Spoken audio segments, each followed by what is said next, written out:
नमस्कार जी। इस वक्त मैं बैठा हूँ शाहबाद मोहम्मदपुर में और मेरे साथ जो ये परिवार बैठा है, जो ये बच्ची बैठी है, मैं इनसे आपकी बात कराऊंगा। इस परिवार को, इस बच्ची को सरकार की और आपके सहयोग की बहुत ज्यादा जरूरत है। रही बात सरकार की, ये तो सबको पता है कि सरकार से हम मदद की गुहार तो लगाते हैं, लेकिन वहां से मदद ना के बराबर मिलती है।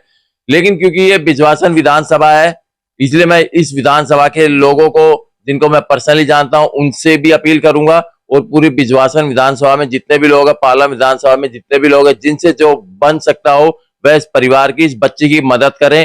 तो अगर ये बच्ची का आज हमने सहयोग किया, साथ दिया, कल को ये बच्ची कुछ बन गई और हमारे क्षेत्र में आ गई, किसी भी क्षेत्र में, एमसीडी में, दिल्ली जल बोर्ड में, पुलिस में, किसी विभाग में, तो कल को हम इस बच्ची से बोल सकते हैं।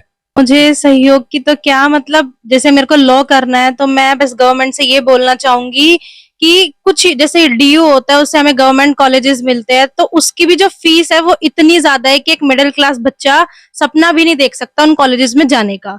तो मैं बस इतना चाहती हूँ कि गवर्नमेंट ये करे कि हम क्रैक कर ले एग्जाम, जैसे सीयूटी होता है एलएलबी के लिए, तो अगर मैं वो क्रैक करती हूँ तो मेरे को मिनिमम उसमें मिलनी चाहिए, मतलब मिनिमम उसकी फीस होनी चाहिए, सो दैट मैं उसमें एडमिशन ले सकूं और मैं अपना ड्रीम कम ट्रू हो सके मेरा। आपने अभी 12th पास करी है, 12th में आपके मार्क्स कितने थे? 12th में आई गॉट 93%। 93। हमारे शाहबाद का बेस्ट रिजल्ट है वो मेरे मेरे लिए आया है, मतलब उसमें मेरा नाम फर्स्ट पोजीशन पे आया है, बाकी का मेरे को पता नहीं, मुझे मेरे एरिया का पता है शाहबाद का। देखिए जी, शाहबाद में जैसा बताया 93 मार्क्स आए हैं, वो भी टॉप पे रही हैं ये। तो अब ऐसी जो ये प्रतिभा है, छवि जिसका नाम है, ये प्रतिभा यहीं दबकर ना रह जाए, क्योंकि हमारे देश में, हमारे एरिया में, हमारी कॉलोनी में, हमारे मोहल्ले में कई ऐसे होनहार बच्चे होते हैं जो किसी ना किसी कारण से, सबको पता है एक कारण, मतलब पैसों की वजह से या पैसे की तंगी की वजह से वो प्रतिभा दबकर रह जाती है। तो हम नहीं चाहते जो ये छवि है, 93 मार्क्स 12th में लाई है, आगे इनका जो बनने का सपना, आप वकील बनना चाहते हैं? हाँ जी। तो आगे वकील बनना चाहते हैं। अब देखिए जी, सरकार से हम मदद की उम्मीद तो करते हैं, इन्होंने खुद बोल दिया सरकार मदद करे। इनके पापा से बात करते हैं। हाँ जी बच्चा, आपका क्या नाम है और क्या काम करते हैं? विनोद कुमार हूँ, मैं प्राइवेट जॉब करता हूँ। आप प्राइवेट जॉब में क्या करते हैं? मैं गाड़ी चलाता हूँ। हमारे साथ ये जो बैठी हुई है चेतना शर्मा जी, हमारे साथ जो बैठी हुई है चेतना, ये सादनगर से है।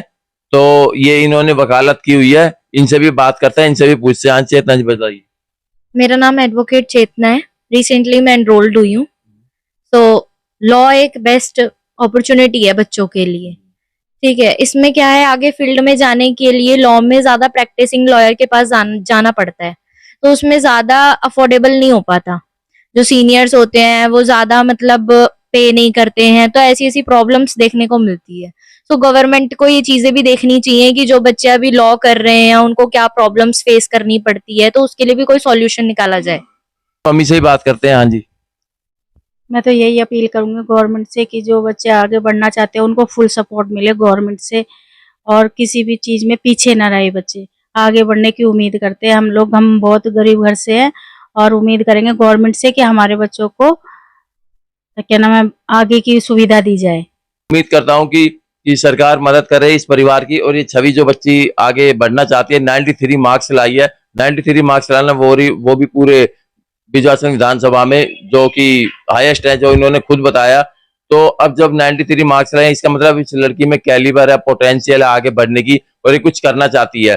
कल को ये वकील बन गई तो हो सकता है कि ये हमारी काम आए, हमारी जो आसपास की विधानसभा है, क्षेत्र है, उनके लोगों के ही काम आए। दूसरा, जो यहाँ आपके बिजवासन विधानसभा के एमएलए कैलाश गहलोत जी, उनसे भी रिक्वेस्ट करता हूँ कि इस बच्ची की मदद कीजिए। आपके पास तो कोई भी, किसी भी चीज की कमी नहीं है, पावर है आपके पास, सब चीज है, तो इस बच्चे की मदद कीजिए।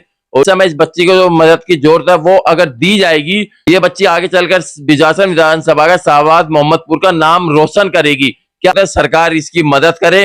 नहीं तो ये नारा जो आपने दिया, बेटी बचाओ बेटी पढ़ाओ, ये सिर्फ स्लोगन तक, नारों तक ही सीमित रह जाएगा। अब देखते हैं आपकी बीजेपी सरकार इस बच्ची की, इस परिवार की कितनी मदद करती है। देखिए जी, ये जो छवि है, परिवार में इतनी तंगी होने के कारण, आर्थिक तंगी होने के कारण, फिर भी इसकी जर्नी कैसी रही, कैसे 93 मार्क्स लाई? मेरे 93% के पीछे का सबसे बड़ा रीजन तो मेरे पापा है। मेरे पापा ने मुझे हर जगह पे मेरे को सपोर्ट किया, कुछ भी चीज चाहिए थी तो लाके दी, कोचिंग लगाया, स्कूल में मेरे को भेजा, हर चीज मेरे को दी। और मेरे टीचर्स जो कि मतलब ये सोचते हैं कि सरकारी स्कूल के बच्चे, उन्होंने ऐसा कभी नहीं सोचा। उन्होंने मेरे को अपने बच्चे की तरह पढ़ाया, अपने बच्चे की तरह गाइड किया, मोटिवेशन दी। तो मेरे इस जर्नी के पीछे 93% के पीछे सबसे बड़ा हाथ मेरे पापा और मेरे टीचर्स का है। Thank you to everyone. तो देखा जी आपने, बच्ची ने खुद बताया उनके कितनी मुश्किलें झेली है और उसके बावजूद उन्होंने 93 मार्क्स लाए हैं। अब बारी आपकी, बारी सरकार की है। जो भी इस बच्ची की मदद करना चाहे आगे बढ़कर, ये आपकी जिम्मेदारी है, क्योंकि ये बिजवासन विधानसभा की बच्ची है, हमारे गांव की बच्ची है। तो बिजवासन विधानसभा में जितने भी जो भी जिस तरीके से इस बच्ची को आगे बढ़ने में मदद कर सके, तो हमारा फर्ज और कर्तव्य बनता है। क्योंकि बेटी बचाओ बेटी पढ़ाओ का जो नारा था वो सिर्फ बसों के पीछे नहीं होना चाहिए, वो हमारे दिलों में होना चाहिए। अगर हमारे क्षेत्र की कोई बच्ची आगे बढ़ना चाहती है तो हमारा फर्ज है कि हम अपने सारी पार्टी वार्टी का सब एक तरफ साइड में रख दे कि हम इस पार्टी से उस पार्टी से, हम वो ना देखें, हम ये देखें ये हमारी क्षेत्र की बच्ची है, ये आगे बढ़ना चाहती है। कल को ये बच्ची पढ़ लिख के बड़ी बन गई, अच्छी पोस्ट पे चली गई और हमारे क्षेत्र में आई, तो नाम किसका रोशन होगा? हमारे क्षेत्र का नाम रोशन होगा, बिजवासन विधानसभा का नाम रोशन होगा, शाहबाद मोहम्मदपुर का होगा। हम भी गर्व से कह सकेंगे, आप भी गर्व से कह सकोगे। 12वीं तक जो इस बच्ची को इसके परिवार ने इतनी मुश्किलों के कारण भी, मुश्किलों के बावजूद भी इसको पढ़ाया लिखाया, इस काबिल बनाया कि 93 मार्क्स लाई। अब थोड़ी बहुत जिम्मेदारी हम समाज के लोगों की बनती है, सरकार की बनती है, यहाँ के जितने भी पार्षद विधायक जो भी उन सब की बनती है, मेरी भी बनती है, हम सबकी बनती है कि हम इस बच्ची की मदद करें, इस परिवार की मदद करें। क्योंकि ये प्रतिभा, ये हुनर किसी भी तंगी के कारण दब के ना रह जाए। क्योंकि आज ये बच्ची की प्रतिभा अगर दब गई, कल को फिर कोई भी बच्ची इस तरीके से हिम्मत नहीं कर सकेगी, कोई भी परिवार इस तरीके से अपनी बच्ची को नहीं पढ़ाएगा। इतनी मुश्किलें झेलने के बाद इस परिवार ने इस बच्ची को पढ़ाया लिखाया, उसके बावजूद अगर अब हम समाज के लोग इसकी मदद ना करें, ये तो जाति होगी, ये गलत होगा। क्योंकि अक्सर आपने देखा है बेटी बचाओ बेटी पढ़ाओ का नारा बसों के पीछे लिखा रहता है। अब ये नारा हमें बसों के पीछे नहीं, अपने दिल में रखना है। हम आपसे कोई जमीन जायदाद, कोई सोना चांदी नहीं मांग रहे हैं, बस ये चाहते हैं ये बच्ची जो आगे बनना चाहती है, हम सब एकजुट होकर इस बच्ची की मदद करें, इस परिवार की मदद करें और इस बच्ची को इस लायक बनाएं कि जो इस बच्ची ने सपना देखा था वह पूरा हो सके। तो लास्ट में हाथ जोड़ के आपसे विनती करता हूं, इस बच्ची की मदद कीजिए। क्योंकि मैंने इस बच्ची से बात करी, इस परिवार के लोगों से बात करी और मैंने देखा कि मैं भी दिल्ली यूनिवर्सिटी से पढ़ा हुआ हूँ, रेगुलर कॉलेज से।